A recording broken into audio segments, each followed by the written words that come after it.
John McClain, Hall of Fame columnist. You just heard exactly what he does. GallerySports.com, SportsRadio610.com joins us here on 365 Sports. John, the Cowboys beat the Vikings, and I don't know if the Vikings could ever get over getting beat as badly as they were at home. But this is kind of when the Cowboys tantalize people, isn't it? Every Cowboy fan I know has either texted, emailed, called. They think Cowboys going to go to the Super Bowl now. I said, well, what? 2 weeks ago you were complaining like crazy. Yeah, but they turned the corner now. And maybe they have. They should beat the Giants. The Giants are about to show us who they really are. I think the Cowboys will win this game. And considering how balanced the NFC is, there's not a great team. There's the closest we have in the NFL to a great team is Kansas City. But the NFC is wide open. Why not Dallas? Philadelphia stumbled a little bit. Eagles were fortunate to win. And the Cowboys, considering what they have on defense and offense, as long as, Mike McCarthy doesn't have some dream that all of a sudden Zeke Elliott's a better runner than Tony Pollard, they're capable of beating anybody. Dak Prescott, if he could possibly string together some consistently productive performances like Sunday, Cowboys could go to the Super Bowl.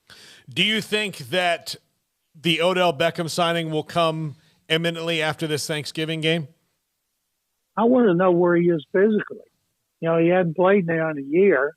People are acting like he's a savior.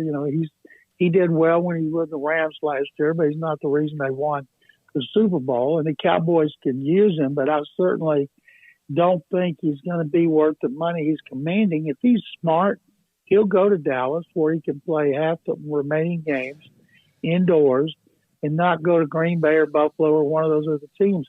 I think at this point he's got to think beyond this season, and I can't imagine a better spot for him than with the Cowboys, especially since everybody there wants him, and he knows with the talent they have on both sides of the ball, this team's got a chance to go to the Super Bowl for the next several years. What questions do you have, if any, about this Dallas team, John? They're capable of stinking it up at any given time, as most teams in the NFL are. Like the Vikings, we already anoint them as the best team in the NFC, and then they spit the bed against the Cowboys, and the Cowboys rebound. It's consistency. There's not a really consistent team. Even Kansas City 2 weeks ago barely beat the Chiefs. I beat the Titans at home. We're fortunate to pull that game out with Malik Willis at quarterback. So everybody is capable of being beaten. When you get to the playoffs, you got to look at the quarterback. Cowboys should be highly motivated because of the way they stunk it up in the playoff loss last year. Nobody's going to want to play Tampa Bay with Brady at quarterback in the playoffs. And I would think Philadelphia, they loaded up their run defense with two really good veteran signings this week, and everybody's getting ready. And based on what I saw last night, San Francisco might be the best team in the NFC, and I'm sure the Cowboys will like another shot at them. Speaking of last night, that game was in Mexico City, and now the Germany and your thoughts about as they continue to branch out, and I forgot who it was. It mentioned it was an interview I was listening to that they're going to go back to Germany a couple of times again soon. It was such a success. 4 times. Okay, 4 times. And when NFL Europe was founded, Oliver Luck was the general manager of the Frankfurt Galaxy, and they were wildly successful. And the reason is there are so many military bases in Germany from the U.S. There's a lot of Americans living over there, and they were more than 800,000 requests for tickets in the stadium, in which 69,000 got in. And Germany is going to be great. In the old days, I'm not saying the old days, I'm talking about several years ago, the idea of playing overseas was to spread the brand, get people to buy merchandise. Now it's about gambling. All those countries are way ahead of us in gambling. Think about the money that the NFL can make from other countries that have had gambling for decades. It's all about gambling. And, of course, the income. And I think they want to play in Brazil. They want to play in Beijing. And there are other countries that want to play in Paris. And I think based on the success of that game in Germany, where everybody had such a great time, I think there's going to be more and more. John, I saw this note, and I don't know how I found it, but the Arizona had to relieve a coach, overnight from the game, or not overnight, I guess it was overnight, with Sean Kugler with the Cardinals, an incident in Mexico City. Have you heard anything about that? Well, he got fired right then. He didn't coach in the game, and he was their offensive line coach and run game coordinator. It had to be something really bad because when teams go down there, they have strict rules that the NFL's given them. Be careful where you go and what you do. And it'll come out what it was, but they didn't hesitate. You know, Todd Downing, offensive coordinator for the Titans, got a DWI after they came back after the last game, and they're not doing anything to him. So I'm guessing this was worse than drinking.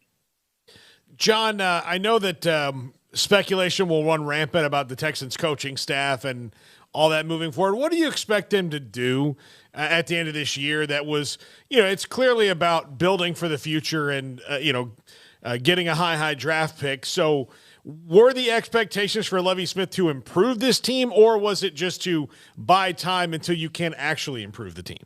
The expectations were to improve this team from a 4-12 record. I predicted they'd finish 6-11. Right now, they may not win another game.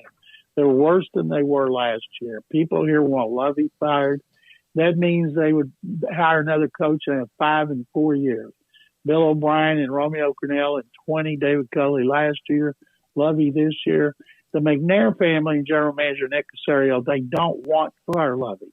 They don't want to have a reputation for 2 one-and-done coaches. They like him. People respect him. But I think the problem is Pep Hamilton, the offensive coordinator, is doing a terrible job.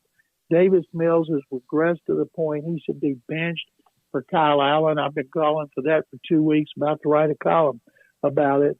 Let Mills go to the bench, put Kyle Allen in there, and if the play calling and the offense don't improve, they don't need to be great. They just don't want to have 6 yards in the first half like they did against Washington and 1 first down. That was the worst exhibition I've seen going back to when I started watching NFL in 1960. So Lovie hired Pep, let him hire all the coaches. Pep Hamilton's last job as a coordinator and a play caller was 2015 at Indy when he had Andrew Luck, and he was fired in November. So I think let him call one more game with Kyle Allen. If they're still bad, elevate somebody else to play caller, and I don't care who it is. I hope Lovie survives. If he does, he's going to need a new offensive coordinator. He needs to hire a defensive coordinator, not do it again. And should have first pick in the draft. Plus, they have 11 other picks. I got to ask you this. I know the Texans were terrible. I saw the game Sunday, but do you see Ron Rivera in Washington turning the corner a little bit? They get Chase Young back. I know that they're still probably among the most average of anybody contending for a playoff spot. Are they getting on a roll? Yeah, they've been on a roll. They've won 4 or 5 since Taylor Heineke went to quarterback. Ron Rivera said he will continue to be the quarterback. He's a game manager. If somebody shuts down their running game and makes them win passing, they're going to be in trouble. But they've got 3 number 1 picks in their defensive line. They combined for 5 sacks against the Texans. Left guard Kenyon Green from A&M, first-round pick, was abused so bad, knocked back so bad, it looked like he's on skates. And I felt sorry for him. I wanted to hug him after the game. And so Washington relies on 2 running backs.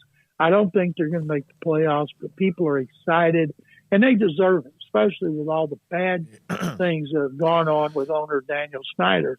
If he actually sells that team, they're going to get a new stadium down by where RFK was, and people are going to be so excited. John, it was a tough week for Baylor Athletics. The football team lost, men's lost, basketball lost Friday, women lost Sunday. Drew and company got the win Sunday afternoon, and they have Texas on Friday, so I guess that'll goose you up a little bit this week, huh? It will. I watched Texas just embarrass Gonzaga big time. They've moved in one of the best teams in the country. It'll be fun. I still haven't gotten over the loss at the end against TCU, but I'll tell you this, if I had a choice, I'd rather lose to TCU than Texas, because you guys know you beat Texas, it's like playing a bad round of golf and then having a birdie sinking along, birdie putt on 18, and it makes the whole round seem better. Thank you, John. Second, guys. Happy You too. Thanksgiving. Thank you very Happy much, John Thanksgiving. McClain, Hall of Fame columnist. By the way, Brian